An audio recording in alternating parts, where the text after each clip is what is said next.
Among 30 developed countries, we rank 25th in math and 21st in science. In almost every category, we've fallen behind, except one.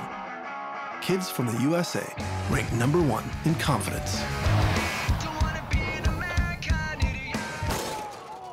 Guggenheim се фокусира на 5 деца од внатрешноста на САД кои посетуваат слаби училишта. Тие сонуваат за подобри училишта. Но филмот сугерира дека тоа не е лесно. Мора да добијат на лотарија, училишна лотарија. Bouncing ball, a hand pulling a card from a box, or a computer that generates numbers in random sequence.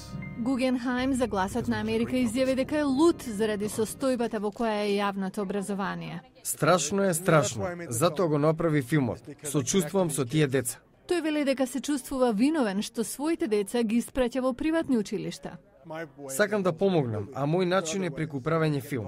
Но има и други начини. Влезете во системот, барајте подобри наставници, барајте реформа. Премисата на филмот е дека слаби наставници и апатична училишна бирократија ги оставаат учениците неедуцирани. Филмот прикажува проминентни образовни реформатори, меѓу кои Джефри Канада. Тој во Њу Јорк, во Харлем, создал детска зона. Проектот нуди квалитетно образование за илјадници ученици од внатрешноста. Канада вели дека клучот е во добрите наставници. Само недобрите професионалци треба да ги ставиме пред младите луѓе. Мораме да охрабриме повеќе млади луѓе да станат наставници. Најтажен ден од мојот живот беше кога мајка ми кажа дека Супермен не постои. Дури во најдлабокото гето верувате дека доаѓа.